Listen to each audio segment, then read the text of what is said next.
안녕하세요, 김원준입니다.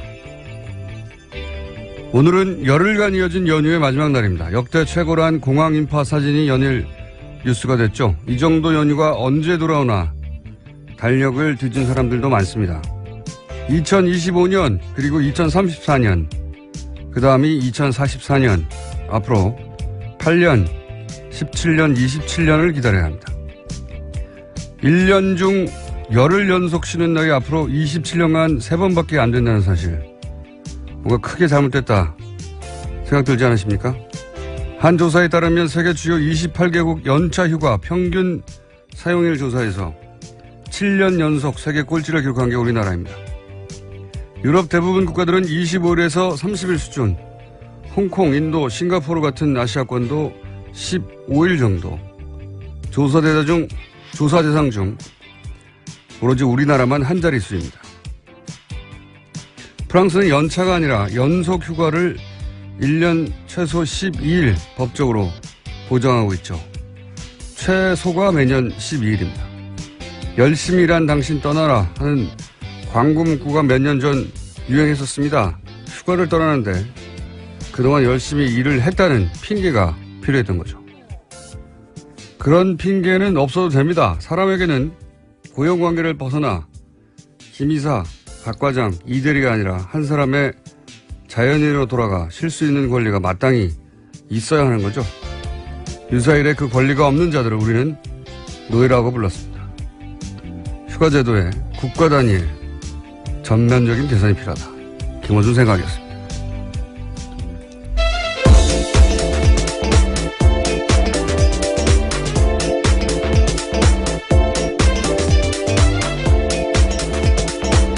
시사인의 김은지입니다. 네, 김은지 기자 호가 있다고 저희 PD가 실검일이 김은지라고 앞으로 네 글자라서 어쩌다 그렇게 된 것 같은데 본인 설명을 소개를 그렇게 해주세요. 네. 열흘이 길지 않아요? 뭐 훌쩍 가더라고요. 오늘 사실은 연휴 마지막 날인데 저희는 억울하게 하루 일찍 끌려 나왔습니다. 이태리에는 헌법에 보장돼 있어요. 헌법에요? 헌법에 휴가에 대한 권리는 보장되어야 하고 그 권리는 포기할 수 없다. 이렇게 헌법이.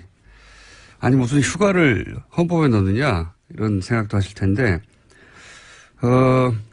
저는 휴가에 대한 우리나라의 이제 일반적인 인식수를 바꿔야 된다고 생각을 하는 게 열심히 일한 당신 떠나라 굉장히 성공적인 카페였잖아요. 많은 사람들이. 설득되는. 근데 이제 이게 가만히 생각해 보면 일을 열심히 했으니까 떠나도 된다 하는 어떤 명분을 만들어준 거거든요. 그러니까 정상적인 휴가조차 눈치를 보고 못 떠나는 우리 사회 분위기를 반영한 거죠, 이제. 열심히 일했으니까 떠나, 이제 괜찮아, 이렇게. 근데 남들보다 훨씬 열심히, 더 미친 듯이, 일을 하지 않아도 그냥 정상적으로 일을 했으면 이미 충분한 겁니다. 권리죠, 그냥. 우리 사회가 아주 오랫동안 반기업 정서, 반기업 정서가 나라와 경제를 망친다 이런 얘기 많이 했었잖아요. 요즘도 해요. 반기업 정서라는 단어를 검색하고 있으면 아직도 많은 사람이 그런 얘기를 합니다. 근데 우리나라 노동자 휴가가 OECD 국가 중에 한 자릿수예요. 유일합니다. 한 자릿수가. 이것도 근데 그 연차 휴가가 한 자릿수거든요. 연차 휴가라는 게 한 달에 한 번 쓰는 거잖아요, 보통. 그렇죠? 그걸 다 합친 게 열흘이 안 된다는 거예요. 전 세계에서 이 조사한 국가 중에 유일하게. 근데 이제 1년에 연속으로 열흘 정도 쉬는 거를 이번에 황금 휴가라고 10년 단위로 기다려야 되는 황금 휴가더라고요. 찾아보니까. 미친 겁니다. 제가 보기엔. 매년 이 정도는 쉬어줘야, 최소 매년 이 정도는 쉬어줘야 한다고 다른 나라에서는 얘기하는데 우리는 10년에 한 번이에요. 세계 최장시간 노동이라고 하고 우리나라가. 그리고 세계 최단기 휴가인 거죠. 그러니까 세계 최저 출산율이 나오는 겁니다, 이게. 행복 지수도 가장 낮은 나라고, 이게. 일로부터 자유로울 권리를, 법으로부터. 네, 그렇죠. 제도로, 강제로 보장해 준다. 권리와 의무 모두 보장하면 좋을 것 같습니다. 예. 휴가에 대해서요. 너무 오랫동안 일만 해왔어요. 예. 반기업 정서. 영어로는 반기업 정서 많이 애씁니다. 난 갑자기 영어를. 저도 해외 갔다 온 김에 갑자기 말도 안 되는 소리고요.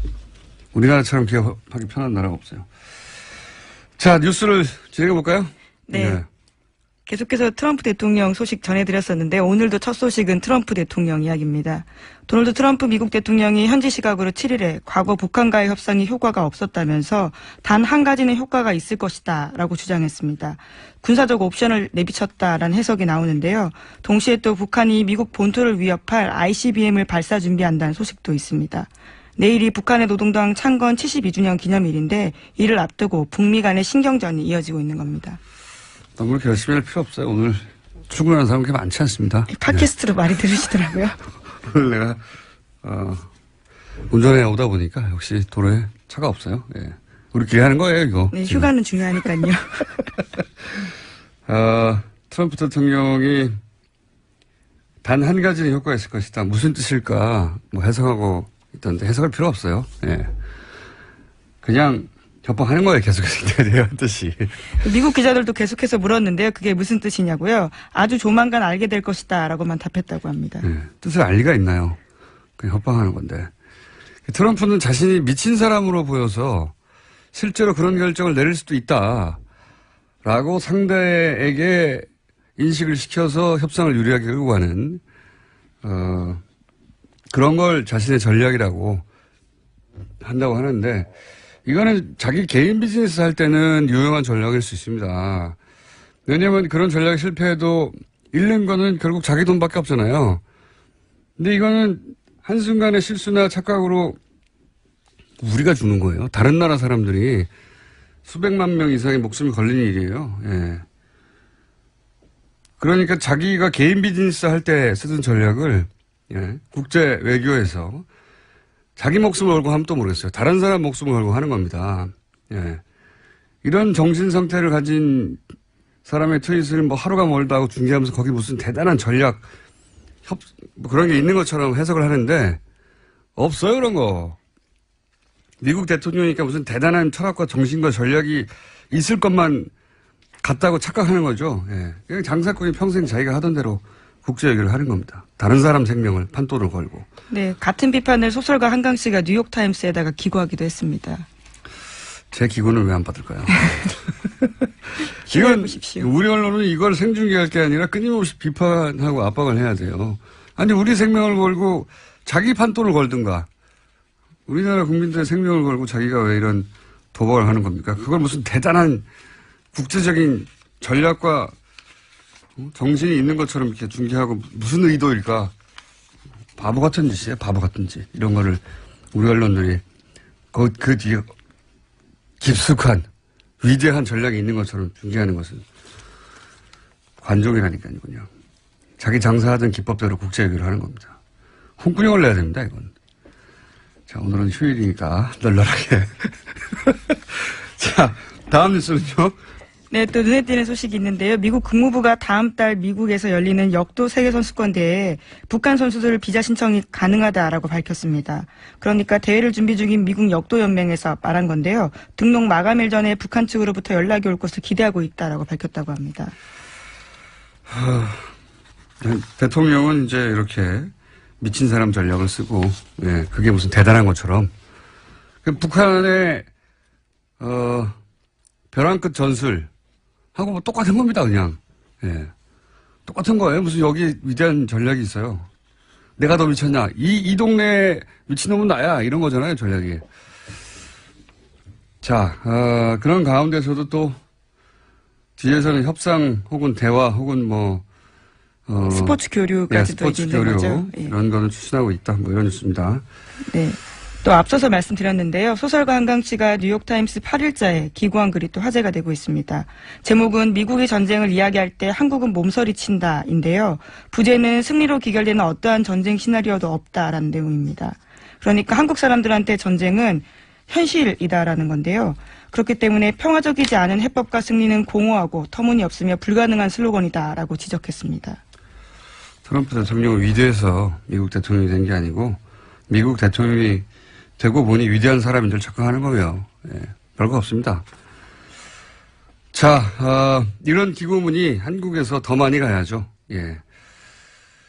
이게 벌써 몇 달 만에, 몇 달입니까? 몇 달 동안 전쟁 난다고 하는데 우리나라에서 이런 기고를 한 사람이 주요 매체, 미국 주요 매체 처음이라는 게 이게 안타까운 일인 거예요. 예. 우리가 당사자인데 한강 씨한테 고마움을 제가 개인적으로 전합니다. 저희가 인터뷰 하자고 하실까요? 예. 추진해 보겠는데 국내 인터뷰는 잘 안 하시는 것 같더라고요. 또 다음 뉴스는 뭡니까? 네, 또 올해 노벨 평화상을 핵무기 폐기 국제운동이란 단체가 받았는데요. 이 단체 또한 도널드 트럼프 미국 대통령과 김정은 북한 노동당 위원장을 비판했습니다. 둘 다 멈춰야 한다라는 메시지를 낸 건데요. 핵무기를 사용하겠다고 위협하는 행위도 불법이고 핵무기 보유와 개발 역시 불법이다라고 강조한 겁니다. 알겠습니다. 예. 핵무기 폐기 국제운동. 트럼프와 김정은 모두 비판을 했다. 정상이죠. 둘 다 비판을 해야 되는 거죠. 자, 다음 뉴스는요. 네, 외교안보 관련된 소식 하나만 더 전해드리면요. 또 지미 카터 전 미국 대통령이 나설 거다라는 보도가 있습니다. 북미 간 메신저 역할을 하기 위해서 방북을 추진하고 있다라고 중앙일보가 오늘 아침에 보도했는데요. 최근에 그를 만난 박한식 조지아대 명예교수가 밝힌 사실이라고 합니다.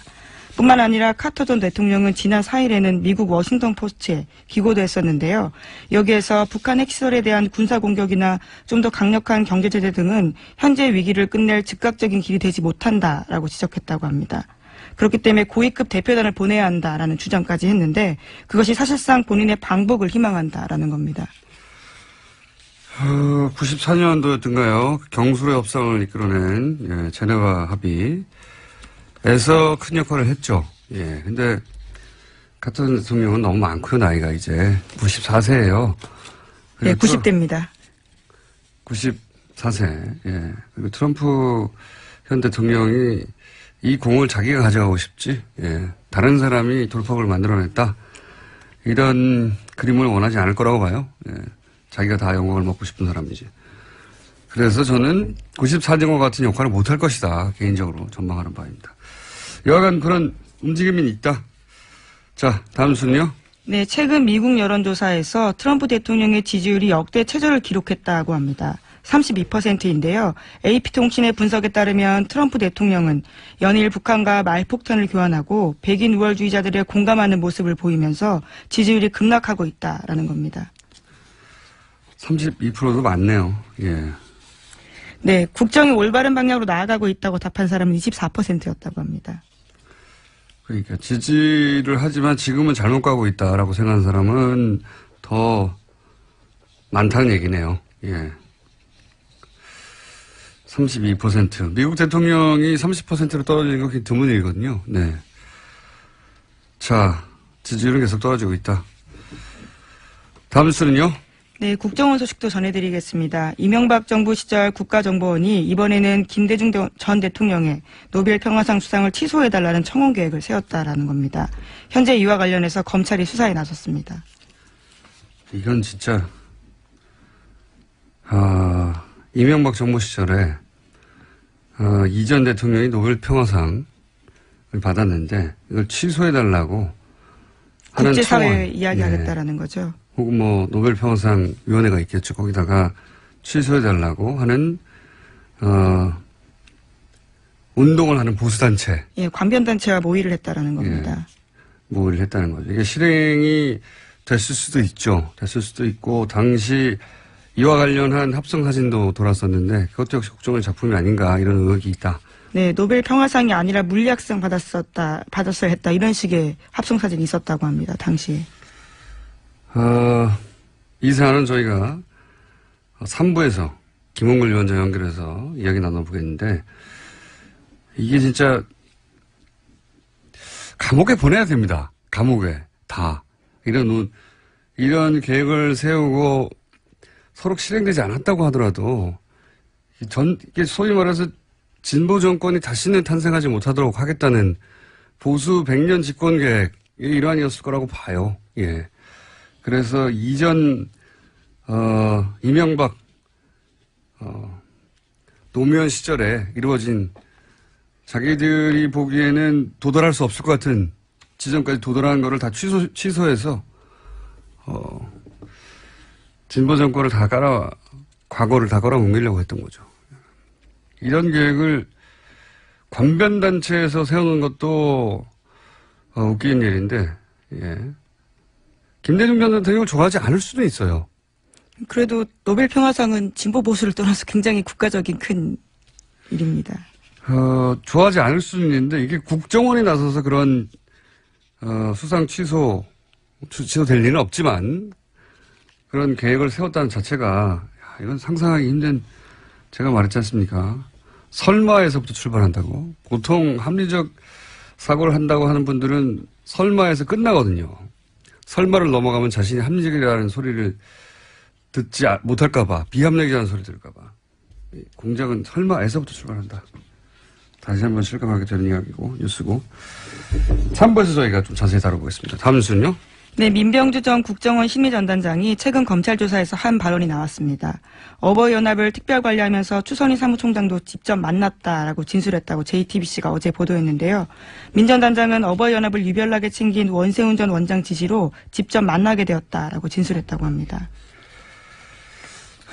저는 이 정도 되면, 예, 국정원 1급 국장이 어버이연합을 만났다는 거잖아요. 그것도 이전 뉴스에 하면 10여 차례 정도 만났고, 그때마다 돈을 줬다는 거고. 그렇죠. 예, 어버이연합의, 추선희 사무총장은 자신은 국정원인 줄 모르고 만났다. 중소기업 사람인 줄 알았다라고 말도 안 주장했었죠. 되는 소리를 했는데, 근데 이 정도 되면 말이죠. 국정원 1급 국장이 한 번도 아니고, 이렇게 10여 차례를 만났다는 걸 보면, 어버이연합이 자생적으로 생기자 이에 국정원이 접촉한 게 아니라 국정원이 애초부터 어버이연합 자체를 탄생시킨 거 아니냐. 저는 이런 의구심을 가질 단계다 이제. 예, 그런 생각이 듭니다. 사실 추선희 사무총장에 대해서 여러 가지 의혹들이 과거로부터 있었고 어버이연합에 대해서도 이거 돈 어디서 났냐 여러 차례 추궁이 있었죠. 그래서 제가 기억하기로는 한겨레 신문에서 관련 기사를 쓰니까 어버이연합 몰려와가지고 통장 계좌 흔들면서 이거 다 자발적으로 모은 돈이다. 그러면서 격렬한 시위를 했었죠. 예. 어딜 가시더라도 격렬하게 시위하십니다. 근데 당시 이제 그 언론사 앞에서 굉장히 격렬한 시위를 했었는데 그 격렬한 시 자체를 저는 국정원이 뒤에서 또 사주한 것이 아닌가. 이 부분도 왜냐하면 본인들이 드러날까봐 아예 최전선에서 막는 거죠. 이것도 의구심을 가지고 조사를 해봐야 된다. 어버이연합 자체의 탄생부터 저는 다시 뒤져봐야 된다. 그런 생각이 듭니다. 자생적으로 만들어진 게 아니라 애초부터 그렇게 만들어낸 거일 수도 있다.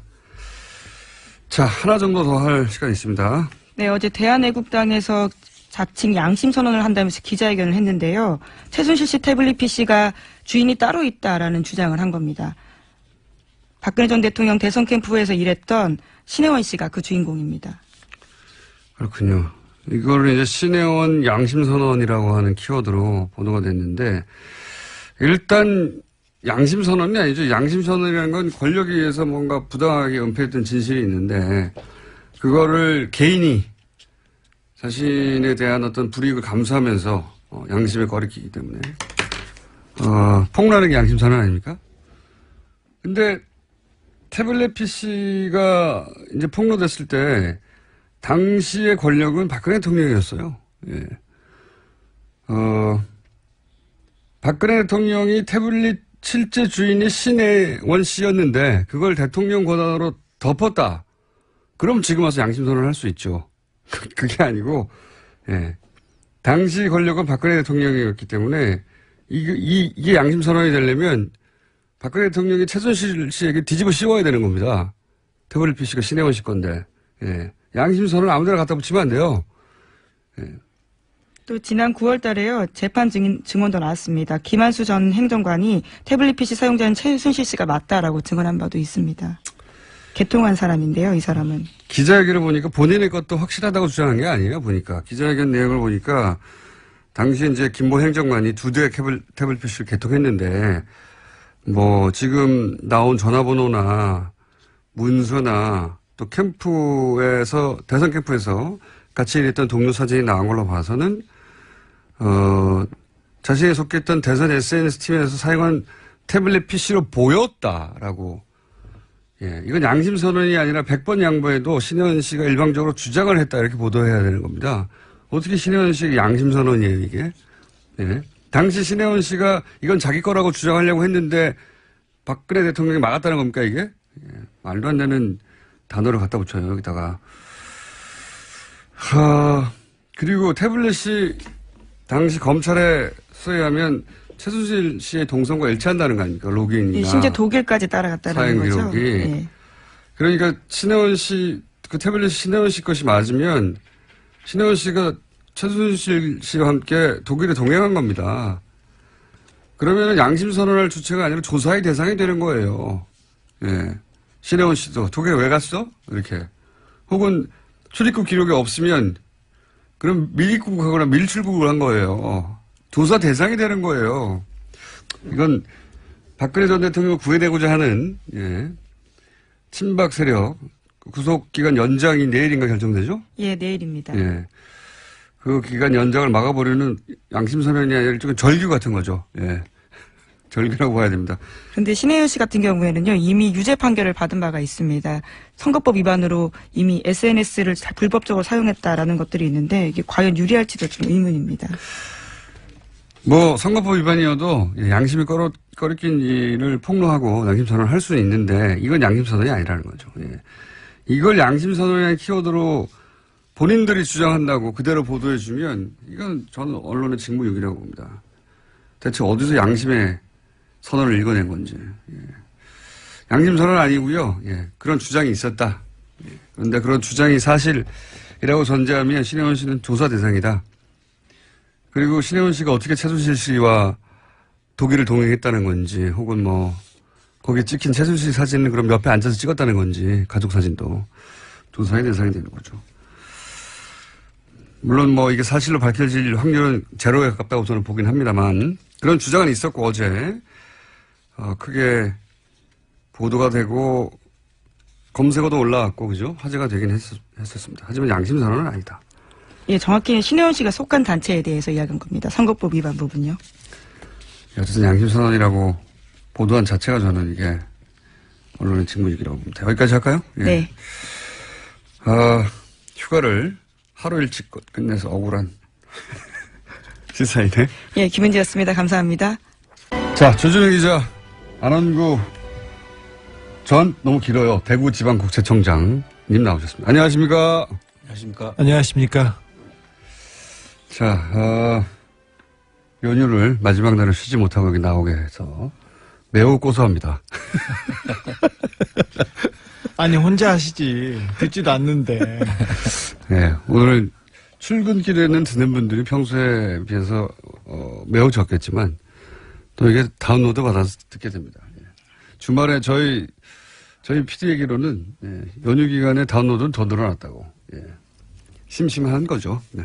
또는 멀리 운전하러 가실 때, 운전하고 멀리 가실 때 듣기도 하고. 자, 오늘 아침 실시간으로 듣는 분들의 숫자는 좀 적을 것이다.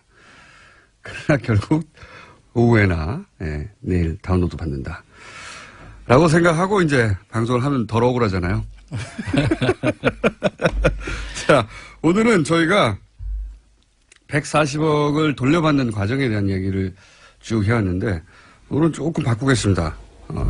한 발 더 들어가서 140억을 돌려받기 이전 상황을 한번 정리해보죠. 예. 다스에서 140억을 돌려받았다. 이 얘기는 이제 충분히 저희가 했고 그러면 이 이전 상황 어쩌다가 이 140억을 돌려받는 상황까지 오게 됐느냐. 이게 바로 이제 BBK 사건이거든요. BBK 사건인데 이게 워낙 회사 이름이 많이 등장하고 외워지지도 않아요. 잘 회사 이름이 의미가 잘 없어가지고 그리고 거래도 대단히 복잡합니다. 내부 거래가. 그래서 뭐가 어떻게 됐는지 이해하기 당시도 어려웠고 지금은 시간이 지나서 더 어렵죠. 예. 그럼에도 불구하고 이제는 이걸 다시 한번 기억에서 소환할 때가 왔어요. 예. 그래야지 전체 그림을 이해할 수 있으니까. 자, 그러면 제가 이제 기본 정리를 할 테니까 중간에 청장님과 조 기자가 끼어들어서 사건 관련한 내용들을 좀 더 명확하게 해 주십시오. 우선 김경준 씨와 이명박 당신의 씨라고 해야 되겠네요. 예, 그때는 공직자가 아니었기 때문에 BBK라는 투자 자문회사를 설립합니다. 99년의 일입니다. 그리고 김경준 씨를 이명박 씨가 어떻게 알았는가에 대해서는 이야기가 많죠. 네. 둘이 주장이 서로 다르죠. 네. 누나가 소개를 해줬다라는 설도 있고 누나는 상관이 없다라는 설도 있습니다. 예. 하지만 이명박 씨하고 에리카 김 씨는 그 당시에는 굉장히 특별한 관계였습니다. 그러니까 그때 당시 알고 있었다는 이야기는 분명한데 그래서 소개를 해줬는지 아닌지는 중요한 포인트는 아닌데. 네, 김경주 씨는 극구 부인하고 있습니다. 네. 보통 중요한 사안은 아니지만 이제 화제가 됐었습니다. 예전에. 자, 이 정도 언급하고 넘어가고요. 설립하는데 그래서 당시 대표이사가 김경준 씨가 되고 예. 이 종잣돈이라기는 굉장히 큽니다. 190억. 190억은 다스에서 나오는데 이 다스는 이제 여러 차례 언급했지만 이명박 전 대통령 참여 의혹이 있는 예. 회사입니다. 그러니까 돈은 다스에서 나오고 대표는 김경준 씨가 돼서 투자 자문회사를 설립을 합니다. 처음에 설립은 김경준 씨가 했어요. 그런데 투자 회사를 만드는데 설립 자본금이 5천만 원이었어요. 맨 처음에는. 네, 근데 그러면 설립 회사, 투자 회사의 요건이 안 됩니다. 그렇죠. 그러니까 회사도 아니었는데 거기에 다스에 190억 그리고 이명박 대통령들 지인들 회사에서 돈을 가져와서 600억에서 800억까지 투자를 받습니다. 돈이 그렇게 갑자기 확 늘어납니다. 그러면서 이제 김경준 씨는 이 회사가 어떻게 내 회사냐라고 주장하면서 했던 얘기 중에 하나가 내가 삼성생명에 가서 어떻게 100억을 받아내고 내가 하나은행에 가서 어떻게 돈을 받아내고 이런 한국의 투자자들로부터 내가 어떻게 돈을 받아내냐. 이 정도 액수를 움직일 나는 이제 한국말도 잘 못하고 한국에 온 지 얼마 되지도 않았는데 그런 큰 돈을 어떻게 투자를 받는단 말이냐. 다 이명박 전 대통령과 가까운 분들한테서 투자를 받은 거다. 이렇게 주장을 했죠. 예. 그 실제로 다스에서 190억이 들어올 때 김경준 씨는 35살이었고요. 예. 그 35살 된 사람이 처음 보는 사람 그 다스에 가가지고 예. 190억을 받아옵니다. 다스에 처음 만나서 받았다고 하죠. 네, 다스에 방문했을 때 다스의 회장이 이상은 씨였는데 이상은 씨는 만나지도 않았고요. 다스에 돈을 투자했는지도 모르고 있었어요. 근데 그 당시 사장은 김성우 씨였는데 김성우 씨한테 지금 김성우 씨 옆에 있던 사람한테 지금 문자를 받고 있습니다. 근데 아주 젊고 멋쟁이 청년이 하나 와서 젊은 청년이다. 그냥 젊은 청년이고 옷맵시도 좋고 그냥 좋은 이미지의 청년이 와서 한 5분 정도 김성우를 만나고 그냥 갔다. 네. 그리고 190억 투자했다는 겁니다. 이게 말이 됩니까? 190억이 아니고 19억도 아니고 1,900만 원도 그렇게 투자를 안 합니다. 모르는 사람인데요. 네, 당시 다스의 장부상 190억을 움직일 만한 여유가 없었어요. 이익도 훨씬 작았는데 사실 그런데 다스에는 돈이 많았대요. 그 당시에는. 그런데 장부나 그 명목상으로는 그 190억을 투자할 여력이 전혀 없는 회사예요. 여력이 전혀 없었고요. 그 돈이 이제 263억 그 도곡동 땅 판 돈에서 나온 거죠. 나온 것으로 지금 보고 있습니다. 그래서 도곡동 땅이 연결되어 있다고 계속 하는 그렇습니다. 거고. 그래서 도곡동 땅 주인이 다스 주인이고 다스 주인이 BBK 주인이다. 라고 이제 계속 이야기가 돌고 있는 거죠. 예, 십몇 년째 돌고 있는 거고요. 자, 그렇게 해서 190억이 들어가면서 당시 인터뷰 이제 회사 꼴에 맞춰서 만들었는데 당시 인터뷰를 보면 언론 인터뷰를 보면 선거법 위반으로 당시 이명박 씨가 피선거권이 박탈이 됐었어요.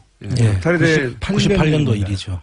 그런데 정치 활동 재개를 준비하면서 본인은 이제 토목건설 분야에 이름을 날렸었는데 그때가 생각해 보시면 98년, 99년이 인터넷 시대가 막 열리는 시점입니다. 그리고 IMF였습니다. 네, IMF였고.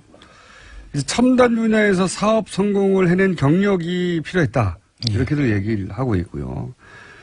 그러면서 당시 잘 나가던 금융인이었던 김경준 씨와 함께 이런 투자자문 회사인 BBK를 설립했는데 BBK 회사 자체가 목적이 아니었고 만들려고 했던 거는 인터넷 기반의 종합 금융회사. 예, 이런 걸 만들려고 했던 거예요. 그래서 BBK는 투자 자문이고, 그리고, 증권회사인 EBK, 인터넷 증권회사 EBK를 또 하나 만들고 그 두 가지 회사를 지주회사인 LKE. 예, 이름이 이제 복잡하기 시작합니다. 네.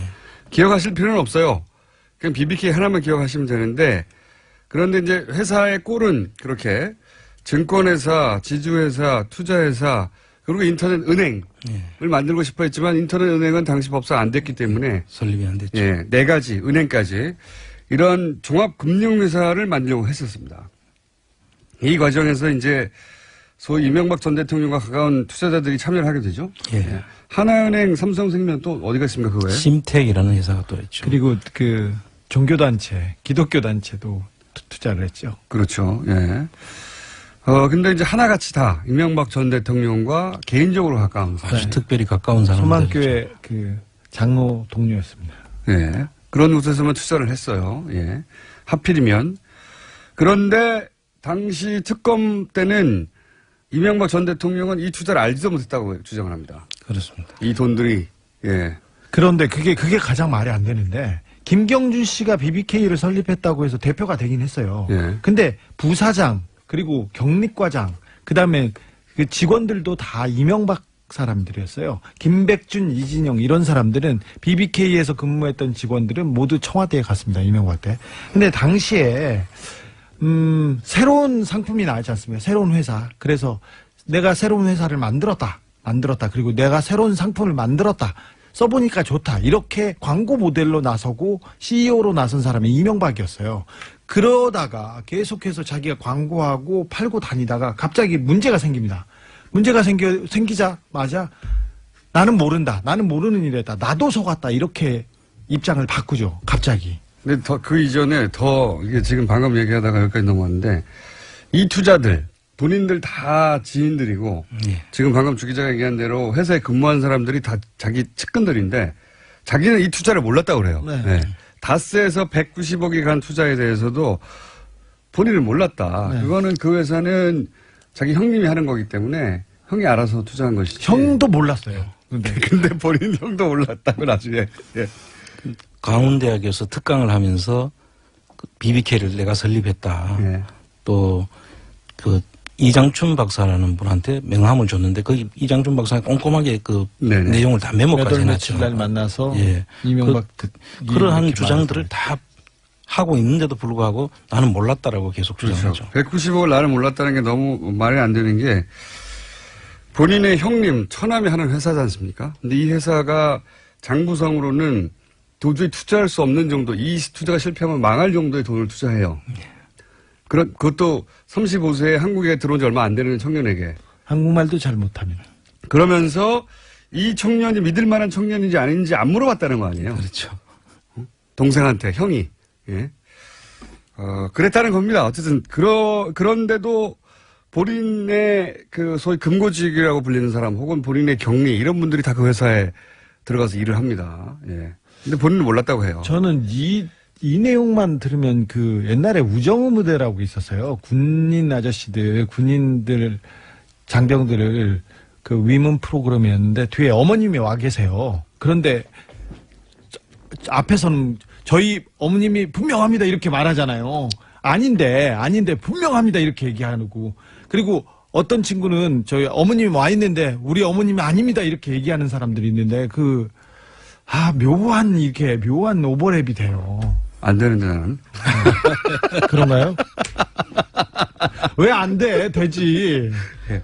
누가 비유를 들려고 한 것 같은데, 예. 저는 비유에 실패하고 있고요. 예. 다행이네요. 죄송합니다. 네. 취재만 잘하면 지금 비유까지 잘할 필요는 없어요. 자, 그렇게 해서 이렇게 회사의 시스템이 갖춰지고 투자자들이 투자자들이 이제 이명박 전 대통령과 가까운 투자자들이 참여를 하고 꼴이 갖춰집니다. 꼴이 갖춰지는데 꼴이 갖춰지면서 본인이 방금 말씀하신 광운대에서 BBK 설립했다. 그다음에 언론에 나와서 내가 인터넷 종합금융회사를 한다. 그 취재를 바로 이제 박영선 의원이 했던 거고. 그렇습니다. 예. 영상으로 남아 있고. 그것도 이명박 대통령이 본인이 한 겁니다. 네, 자청해서 자기 해달라고 자기가 새로운 회사를 만들었다. 그때는 광고를 했어야 됐습니다. 네. 그렇죠. 네. 지금 잠깐 문제 하나 읽어도 됩니까? 네. 아까 LK 이뱅크를 만들었다고 얘기했지 않습니까? 근데 LK는 L은 이명박이고 K는 김경준입니다. 네. 그래서 LK 이뱅크인데 BBK는 어떤 약자인지는 예. 몰랐지 않습니까? 예. 이건 그 BBK 그 다스의 내부에 있는 분한테 문자 온 건데 BBK 뜻이 아예 이명박의 박과 B와 김백준의 B, 그다음에 김경준의 K가 해서 BBK랍니다.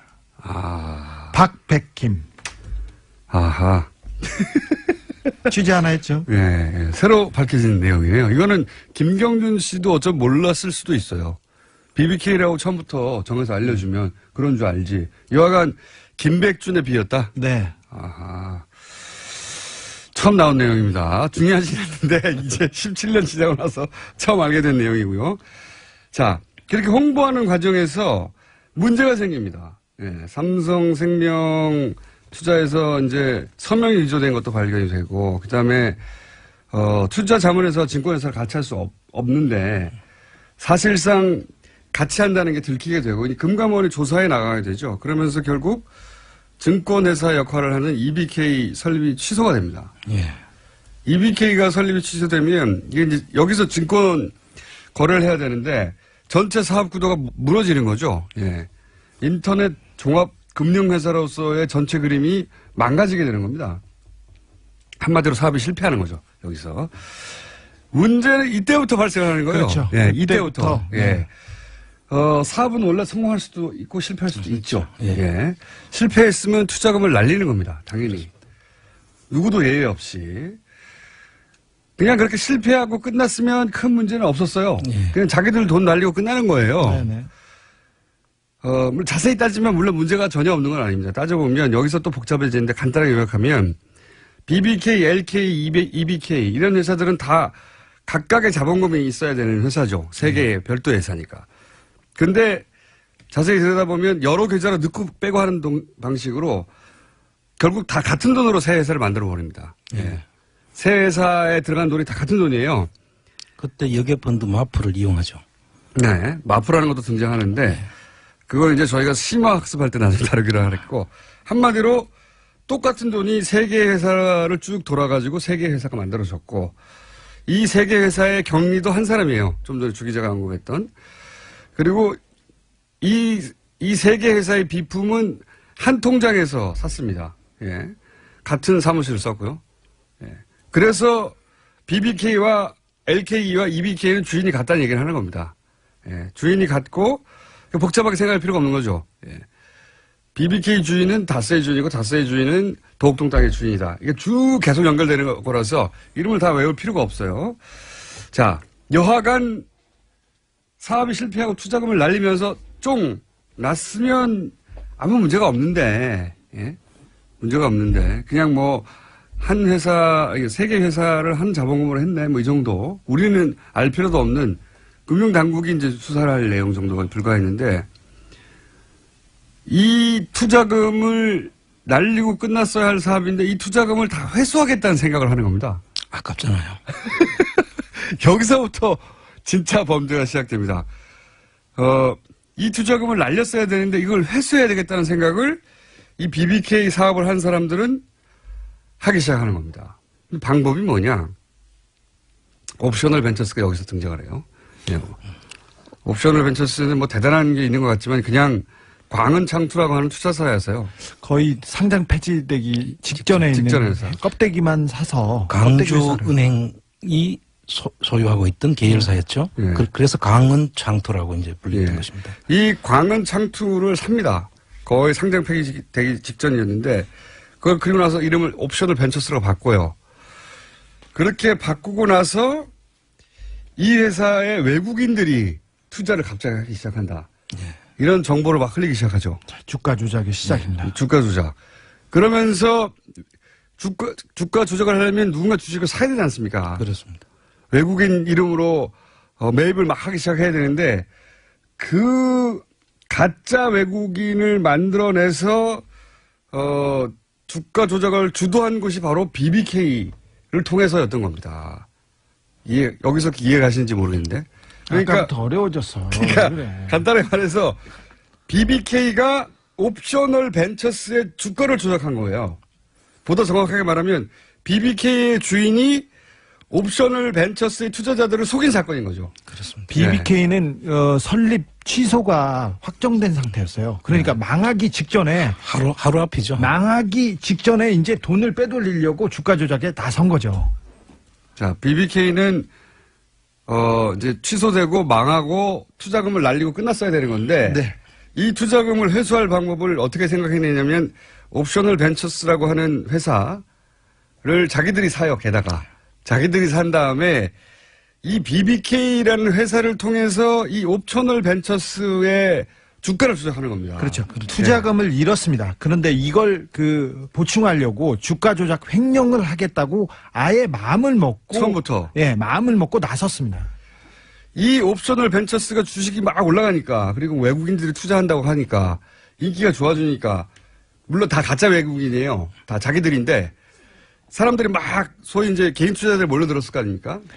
그래서 돈이 막 들어와요. 이게 이제 이렇게 해서 1,000억대의 피해가 발생했다는 거고 5천여 명 이상의 네. 소액 투자자들이 여기에 속아서 넘어갔다는 거죠. 그러면서 돈이 막 들어올 거 아닙니까? 그러니까 소위 말해서 정상적이라면 유상증자 대금, 옵셔널 벤처스의 자본금이 될 돈이 들어온 거죠. 네. 이 자본금을 먹고 튄 겁니다. 네. 들고. 신종 투자 회사라고 했는데 신종 투기 사건입니다. 왜 그러냐면 당시만 해도 외국인이 투자를 했거나 외국에서 달러가 들어오면 굉장히 그 회사가 빛이 나는 돈이 없던 외화가 없던 때였죠. 왜냐하면 이게 IMF 직후란 걸 생각하세요. 네. 네.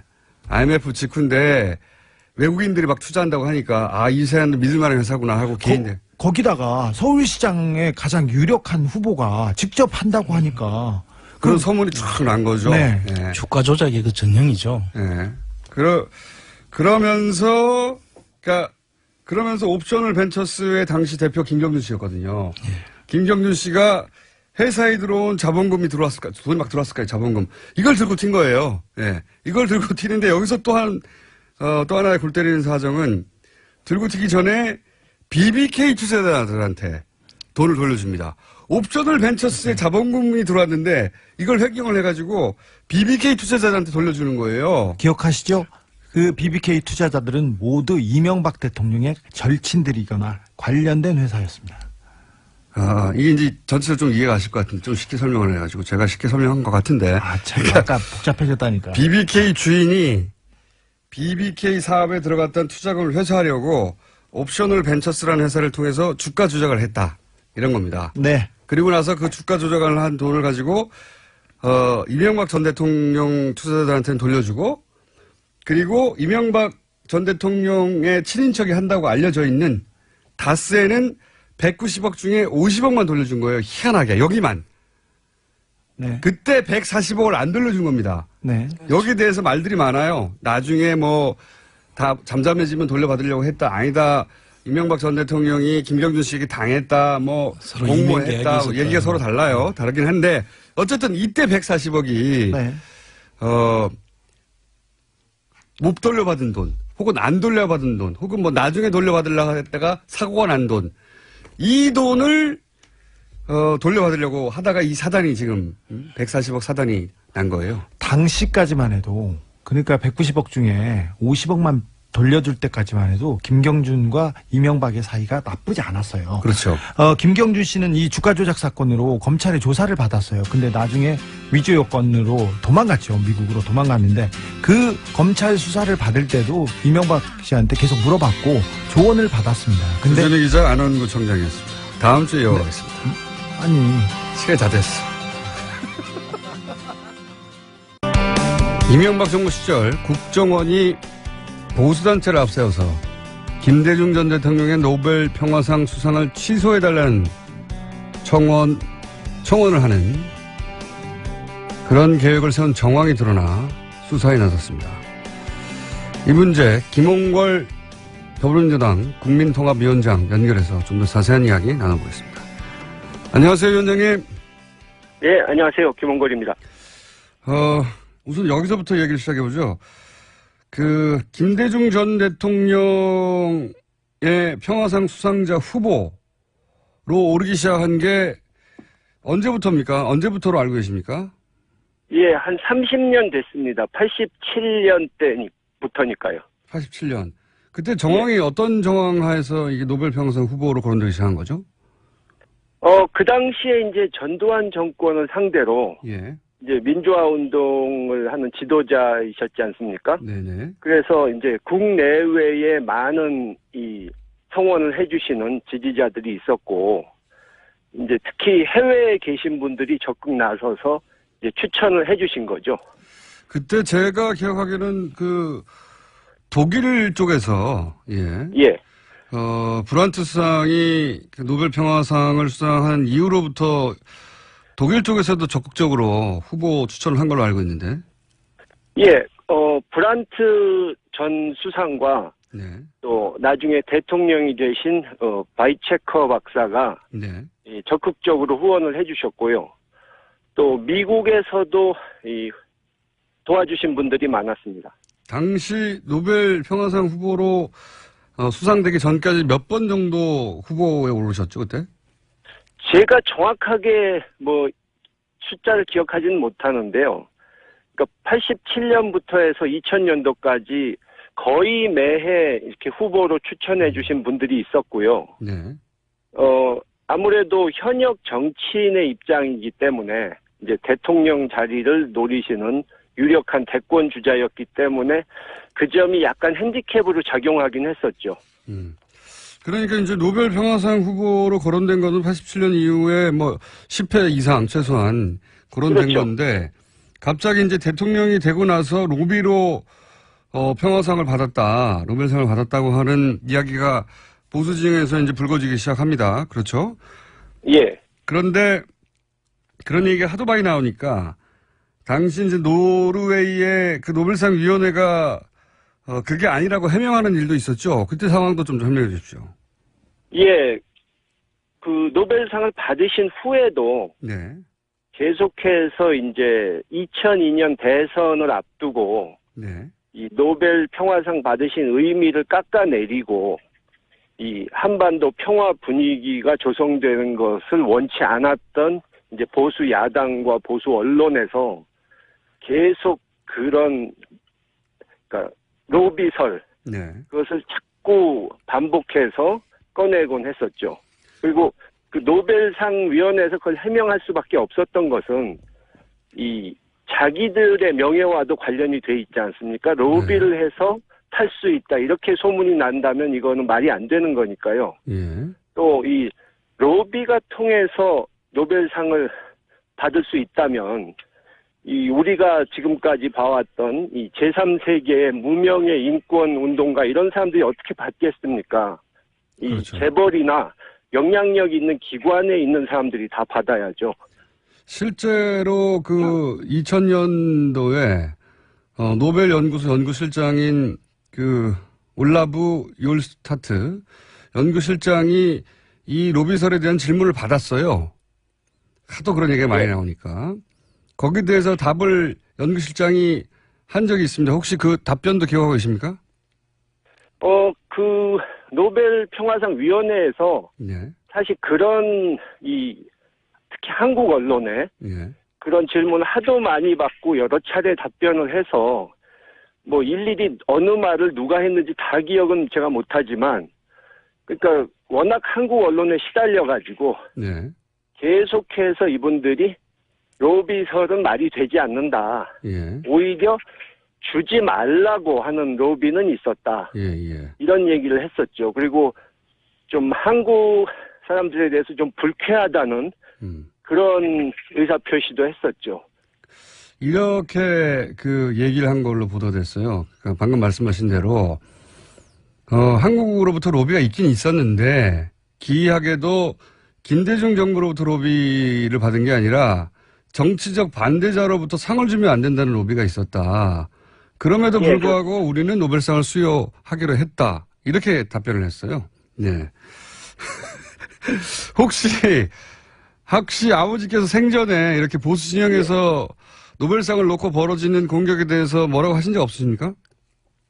물론 평생을 쌓으신 그 민주화와 한반도 평화의 업적을 그렇게 깎아내리는 거에 대해서 기분이 나쁘셨겠지만 예. 그분은 그 자신이 자신의 삶이 결국은 국민들한테 언젠가는 역사에서 이렇게 평가를 받을 거라는 확신이 있으셨기 때문에 크게 그것을 마음 쓰지는 않으셨습니다. 살아생전 이런 공격을 지켜보셨을 텐데 거기에 대해서 가타부타 크게 말씀 안 하셨다고요? 예. 예. 예. 물론 불쾌하시긴 하셨지만. 불쾌하긴 하셨지만. 예. 저 같으면 다 고소고발해버렸을 것 같은데. 그렇게는 안 하셨군요. 혹시 이 로빗을 구체적으로 제기했던 인물, 누가 그랬는지는 아십니까? 글쎄요, 그러니까 증거가 없으니까. 네.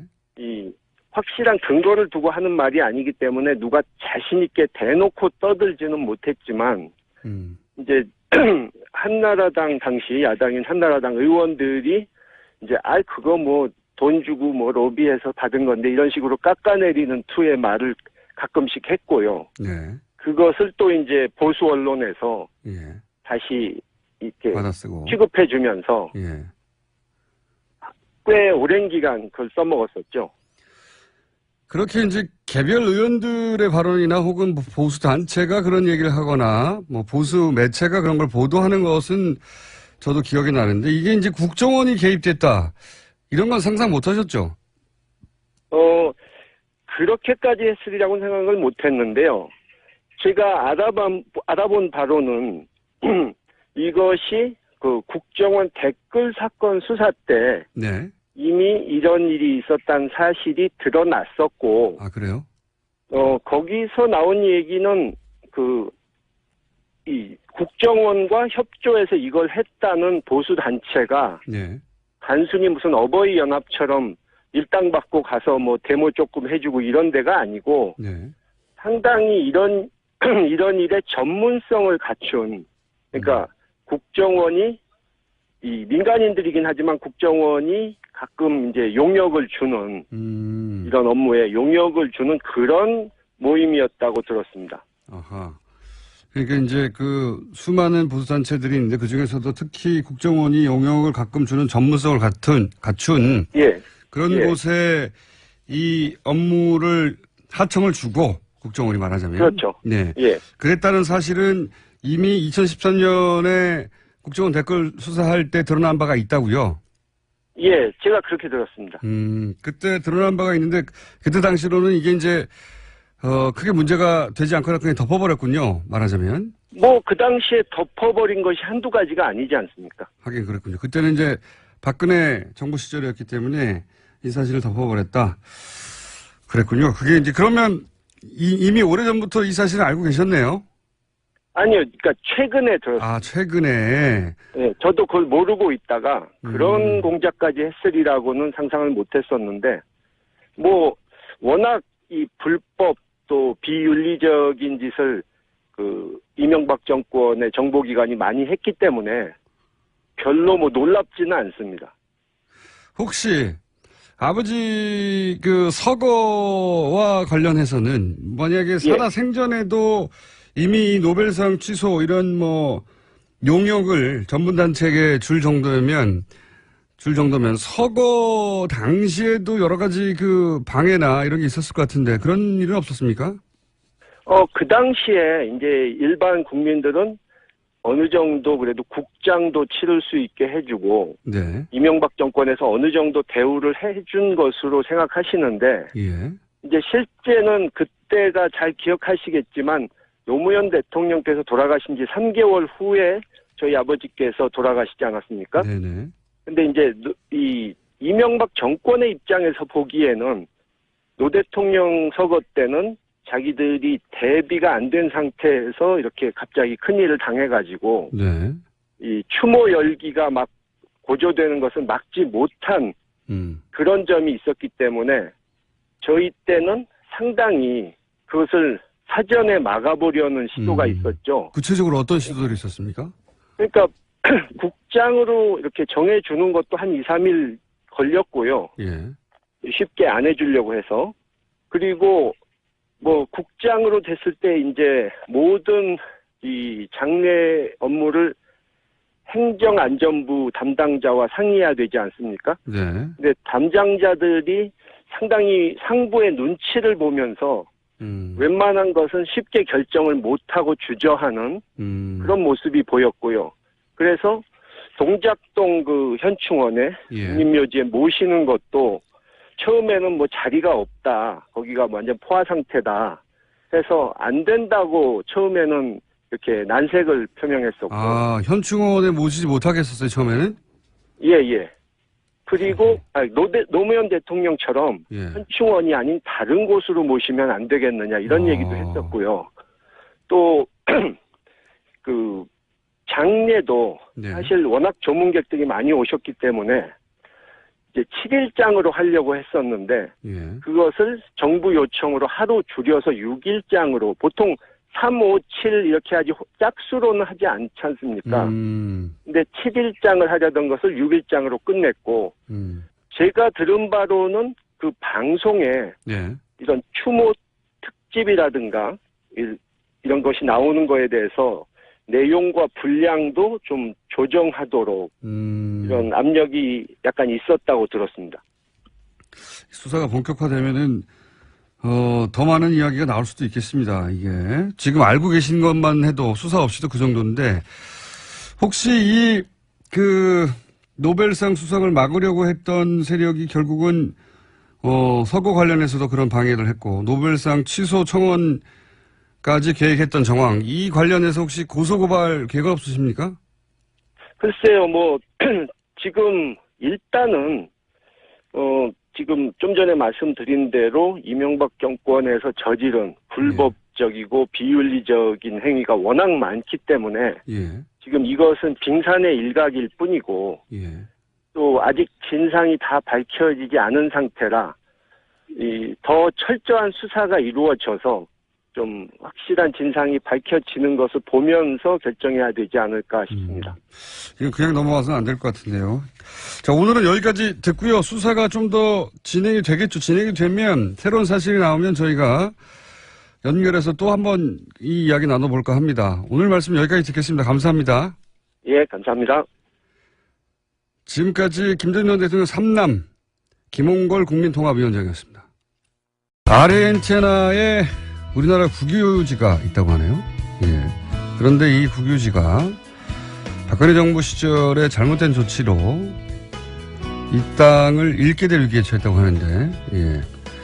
어떤 내용인지 국회 외통위 더불어민주당 간사 김경혁 의원 전화 연결해서 이야기 자세히 들어보겠습니다. 안녕하세요, 의원님. 안녕하세요. 김경협입니다. 이 아르헨티나에 우리나라 국유지가 있다는 사실은 처음 알았는데 연휴 기간에 기사가 됐었습니다. 애초에 이 땅을 어떻게 우리 국유지가 된 겁니까? 굉장히 오래됐어요. 예. 1978년도 박정희 대통령 시절인데요. 진짜 오래됐네요. 예. 이 땅의 넓이는 여의도의 79배. 그러니까 서울시 면적이 한 3분의 1 정도 되는 땅인데요. 예. 아르헨티나 내륙 한가운데 이 땅을 구입해 놨던 거죠. 당시에는 210만 달러를 투입을 했는데 국민 세금이었고요. 예. 아마 목적은 인구도 분산시키고 식량 자원을 확보하기 위해서 농업 이민을 추진할 계획이었던 것으로 보입니다. 그렇군요. 남미 지역에 사실 일본인들은 많이 이민을 갔었는데 그걸 보고 이런 계획을 세운 것 같기도 하고요. 예. 그렇죠. 예. 그런데 그렇게 농업 이민 계획을 추진하기 위해서 땅을 샀는데 이게 왜 방치됐습니까? 그 위치가 남미 대륙의 한복판이에요. 예. 그 부에노스 아이레스에서 약 1,000km 정도가 떨어져 있는데요. 예. 환경이 매우 열악합니다. 낮 최고 기온이 50도까지 올라가고 또 토양에 소금기가 많아가지고 실질적으로 농사가 불가능한 땅입니다. 아하. 그러니까 이런 데다가 농업 이민을 추진하는 것 자체가 대단히 좀 부적절했고요. 예. 실질적으로 현지 조사나 이런 것들을 제대로 하지 않은 상태에서 그냥 구입을 했던 거죠. 그래 놓고 이제 그 이후에 계속 매년 관리비만 계속 지출되고 있던 상황이었습니다. 그렇군요. 땅의 크기가 얼마나 된다고요? 서울시 면적의 3분의 1. 그러니까, 이게 여의도 땅의 79배입니다.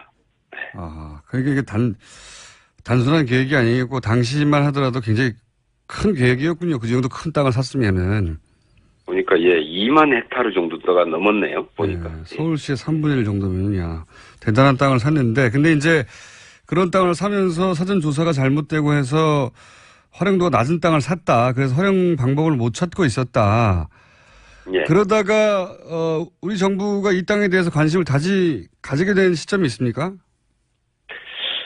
이제 그 노무현 대통령 때 노무현 대통령이 아르헨티나를 순방을 하게 됐어요. 예. 그래가지고 이제 이 농장이 방치돼 있는 것을 보고 이것을 좀 활용 방안을 마련을 하라라고 이제 노무현 대통령께서 지시를 했고, 그 당시에 이제 외교부가 이게 외교부 산하에 이제 코이카가 이걸 관리하고 있었는데요. 예. 이거를 이제 코이카가 독자적으로 개발하기가 어려웠기 때문에 네. 이걸 농림부로 소유권을 이전을 해가지고 아하. 농림부에서 농어촌공사에서 이것을 개발하기로 결정을 해놨습니다. 아하. 예. 거기까지 진행이 됐으면 이제 아무래도 외교부는 외교를 하는 곳이니까요. 결국 그 땅을 식량자원 확보를 위해 쓰든 어쨌든 토지를 개발하고 혹은 농업에 이용하려면 농림부가 이관 받는 게 맞는 것 같은데. 예. 그렇게 농어촌 공사가 이관 받기로 합의하고 결정됐는데 그다음 진척이 없었나요? 그리고 나서 이제 이명박 정부가 들어서면서 예. 이 계획 자체를 완전히 다시 다 뒤집어 엎었어요. 왜 그랬을까요? 예. 그게 아마 시기적으로 2008년 10월 달인데 국무총리 주재 관계기관 장관 회의에서 예. 농어촌공사 이관 결정 자체를 철회한다 이렇게 해서 결정을 했는데요. 예. 아마 그 당시에 명목적인 이유는 실무 조사를 해봤더니 예. 그 이관 비용이 예. 노무현 정부 당시에 검토했던 비용보다 약 한 10억 원 정도가 더 소요된다. 10억 원이요? 예. 그런데 실질적으로 이 당시에 보면은 이것 때문이었겠느냐라는 거죠. 그 땅의 면적에 비하자면 10억 원은 큰 돈이 아닌 것 같은데요. 별로 돈의 문제는 아니었던 것 같고요. 예. 내용상으로 보면 이제 당시에 그 미국산 쇠고기 예. 촛불 집회가 한참 그 최고조에 이뤘던 시점이고, 이명박 대통령 들어서고 나서 노무현 흔적 지우기 사업이 아주 본격적으로 진행이 됐던 시기였었죠. 예. 그래서 노무현 정부가 했던 것은 모든 것을 다 부정하고 실제로 다 이제 뒤집어 엎었던 좀 그런 시기였던 것으로 보입니다. 그렇게 그런 정황도 있겠지만 그렇게만 생각하고 가기엔 좀 이해가 안 가는 대목이 좀 있네요. 그죠? 아직 다 밝혀지지 않은 거죠. 일단 그렇게 뒤집었다는 것까지만 밝혀진 것이고. 예. 정확하게 이게 어떤 이유에서 뒤집었는지는 좀 더 확인을 좀 해봐야 될 부분이 있는 것 같습니다.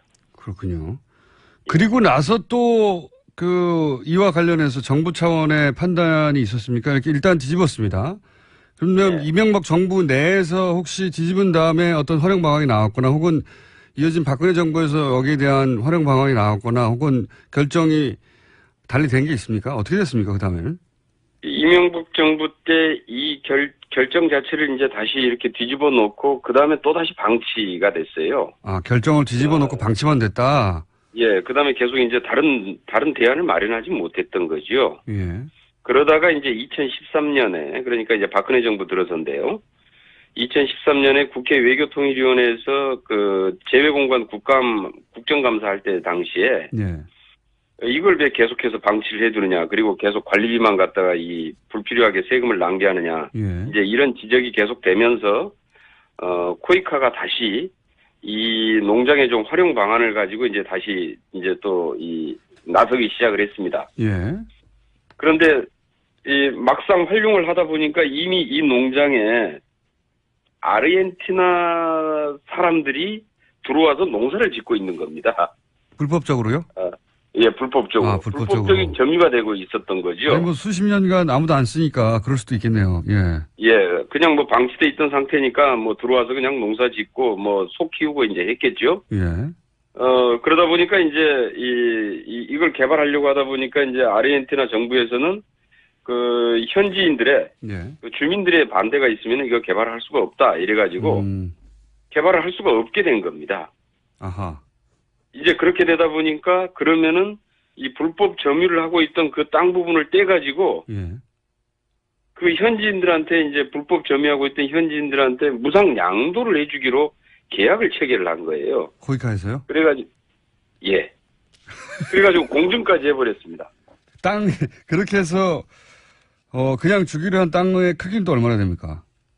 그 땅이 약 한 9만 평, 그 29만 5,100평방미터인데요. 예. 축구장 약 한 40대 크기 정도 됩니다. 그거를 코이카에서 그냥 무상으로 양도해도 되는 건가요? 이 정부 땅인데? 그렇게 할 수 없죠. 예, 해외 국유재산법에 따라서 예. 매각이나 양도를 할 때는 이것은 이제 외교부 장관의 소관이고 예. 코이카 이사회에서 이사회 의결을 거쳐서 외교부 장관의 승인을 받도록 돼 있어요. 예. 그런데 이런 절차가 모두가 다 생략된 채로 그냥 이렇게 무상양도 계약을 체결을 해버린 거죠. 어허.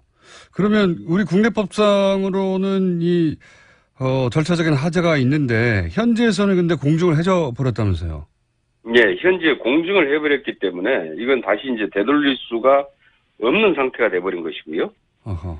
그런데 보니까 이 당시에 이제 이 코이카가 이 독단적으로 나서서 했던 것이 아니고 예. 이것을 이제 코이카가 이 방안을 가지고 이 농어촌공사랑 상의를 했습니다. 네네. 예, 근데 이제 농어촌공사가 상의를 했고 농어촌공사가 당시에 농어촌공사 사장이 예. 박근혜 대통령 후보 시절에 농정 공약을 총괄했던 예. 당시에 이름은 행복한 농어촌 추진단장이었는데요. 예. 이 양반이 이제 농어촌공사 사장으로 들어오면서 농업의 해외 시장 개척에 대단히 열정을 가지고 있었던 양반이에요. 예. 근데 이제 이 양반이 어떻게 이 부분에 대해서 접근을 했는지 모르겠는데요. 이것도 좀 국정감사에서 좀 더 좀 밝혀야 될 내용이긴 한데 접근을 해서 이런 부분들에 대한 이 무상양도 계약에 그러니까 현지인에게 이 땅을 넘기는 과정에 개입을 한 것으로 이렇게 보입니다. 납득이 잘 안 가는 대목들이 여러 군데 있군요. 근데 코이카 하니까 코이카 이사장 인선에 최순실 씨가 개입했다는 정황들이 나와서 한참 보도됐었는데 혹시 이 농장과는 아무 상관이 없습니까? 그 이사장의 인선 문제는 이 농장이 계약된 다음의 일이고요. 예.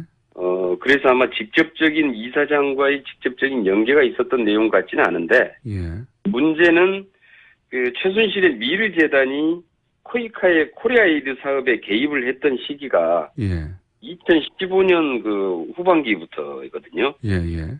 대강 시기적으로 보면은 이제 10월 달 정도, 2015년 10월 달 정도부터 코리아에이드 사업에 이제 개입한 것으로 이렇게 보여지는데요. 예.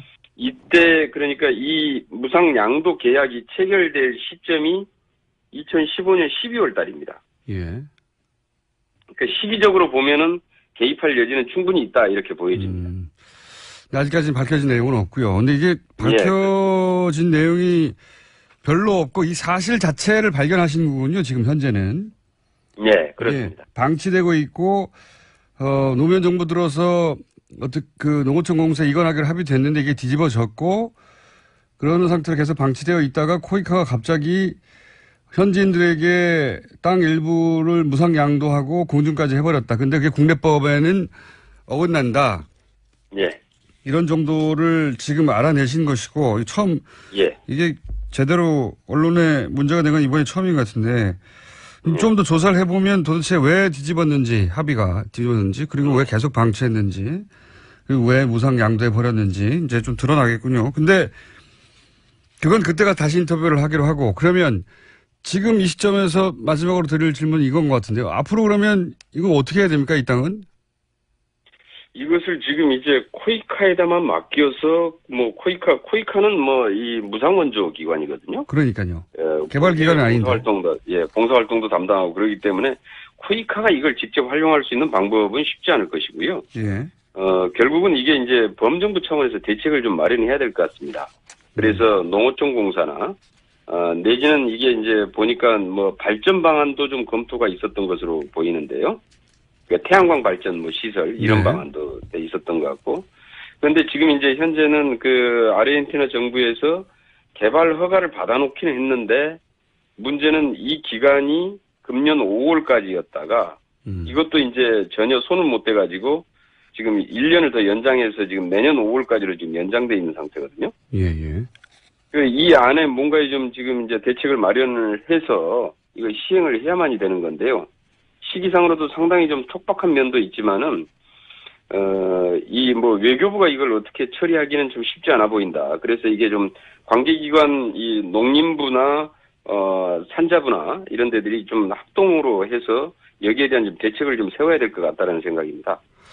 알겠습니다. 그 땅이 뭐 저는 농장 몇 개 정도 수준인 줄 알았더니 서울시 3분의 1 크기면은 예, 어마어마한 땅이라서 반드시 해결해야 되는 문제네요. 네, 오늘은 사람 대부분 이런 땅이 있는지도 잘 모르고 있었습니다. 그러니까요. 예. 어마어마하게 큰 땅이네요. 오늘 여기까지 듣겠습니다. 앞으로 새로운 내용 나오면 다시 한번 연결하겠습니다. 오늘 말씀 감사합니다. 알겠습니다. 감사합니다. 지금까지 김경엽 의원이었습니다. 불친절한 AS. 오늘 BBK 설명이 제일 쉽습니다. 스타워즈 에피소드 1을 보는 기분이랄까? 예. 에피소드 0도 있고 마이너스 1도 있습니다, 앞으로. 예, 더 있어요. 예. 이게 기원이 아니에요. 더 올라옵니다. 역시 반복 학습이 효과적이네요. 이제야 다스사고를 좀 이해하게 됐습니다. 네. 딱 이해가 시작됐는데 끝나버리네요. 게스트 나로 그냥 공장장 말이 너무 많아요. 예. 제가 너무 말이 많습니다. 예. 어쩌실 겁니까, 그래서. 자, 연휴가 너무 싫다. 예. 공장장이 너무 보고 싶었어요. 그러시겠죠? 자, 휴가를 보내고 났더니 목소리가 돌아왔어요. 예, 발음도 좋고, 역시 휴식이짱. 예. 하루 이틀 지나면 바로 또 돌아옵니다. 이런 문자들이 오늘 많이 왔네요. 예, 오늘 휴가인데 이렇게 문자들을 많이 보내시나. 아직도 휴가는 끝나지 않았습니다. 예, 마지막 잘 보내시고, 내일 다시 뵙겠습니다. 여기까지입니다. 자, 인문결 연구소의 소장님이십니다. 안녕하십니까. 네, 안녕하십니까. 임상훈입니다. 홈페이지는 아직 없습니다. 네? 없죠? 홈페이지 아직도? 아, 네네. 좀 늦어지고 있네요. 예. 그럼 제가 만드는 게 아니라서 예. 제가 어떻게 못하겠네요. 지금까지 홈페이지가 아니라 카페에서 네. 예, 운영하셨다가 드디어 독립 홈페이지가 곧 만들어지고 그렇게 되면 이 유료 가입이죠? 아, 물론 이제 그러니까 회원이 되려면 그게 이제 그 정회원은 원래 회비를 내는 사람이 정회원이 되니까. 예. 얼마죠? 한 달에? 제가 그때 잘못 말씀을 드렸어요. 네. 제가 이렇게 잘 모릅니다. 실무자한테 물어봤더니 제가 잘못 얘기했다고. 예. 얼마인데 얼마로 말씀하신 거예요? 원래 4만 원인데 제가 2만 원이라고 잘못 얘기했어요. 4만 원인데 2만 원. 잘못 1년. 얘기했어요. 아니 한 달에. 한 달에 4만 원이요? 야, 이거 비싸네요. 그게 비싼 게 아니죠. 왜요? 거기에 모든 저 권리가 다 들어가는데. 권리가 뭐뭐 있습니까? 강의도 들을 수 있고, 예. 저 장소 그때 말씀드렸지만 장소 이용하고, 장소 이용하는 모든 게 있었죠. 컨설팅 그런 것들이 다 거기에 같이 제공이 되는 건데. 제가 보기에는 지금 100명 정도 되죠. 회원이. 좀 안 됩니다. 100명 안 되는 것 같아요. 그래요? 근데 그 공장장님 덕분에 예. 좀 많이 늘었어요. 역시 좀 늘었습니까? 예, 그 청취자들이 많으시구나라는 것을 다시 한번 느꼈고. 어느 한 분이 어젠가 글을 쓰셨더라고요. 그 목소리하고 생긴 거하고 똑같아요. 그런 글을 남기셔서. 근데 이게 보이나? 어디 보이? 소장님이? 네네. 제가. 소장님이야 뭐 스타일리시하죠. 예. 3만 원 정도로 좀 할인 안 되나요? 한 명을 친구를 데리고 오면 3만 원입니다. 한 명, 두 명이래요. 네. 제가 이번에 좀 외웠어요. 회보기가 얼마인지도 모르고 있다가 그러면은 제가 보기에는 그냥 혼자 와도 3만 원으로 하고 네. 차라리 가입자 배가 운동을 하는 게 왜냐하면 3만 원과 4만 원의 이 느낌이 좀 다릅니다. 그런가요? 예. 하다못해 3만 2천 원이랍니다. 4만 원대로 올라가면 좀 많거든요. 자, 오늘 주제는 뭡니까? 네, 오늘도 그 단편 주제 하나하고 네. 메인 주제 하나하고 두 개를 가지고 와봤는데요. 예. 단편 주제로 스페인 이야기를 좀 해볼까 합니다. 많이 보도가 되고 있습니다만은 카탈루니아 문제가 점점 그 해결이 될 기미가 안 보이고 꼬이고 있어요. 예. 장기화될 조짐을 보이는데 그 지난 1일날 그 카탈루니아 분리 독립 주민 투표 하지 않았습니까? 예. 근데 그 효력을 스페인 중앙 정부가 전혀 인정을 하지 않죠.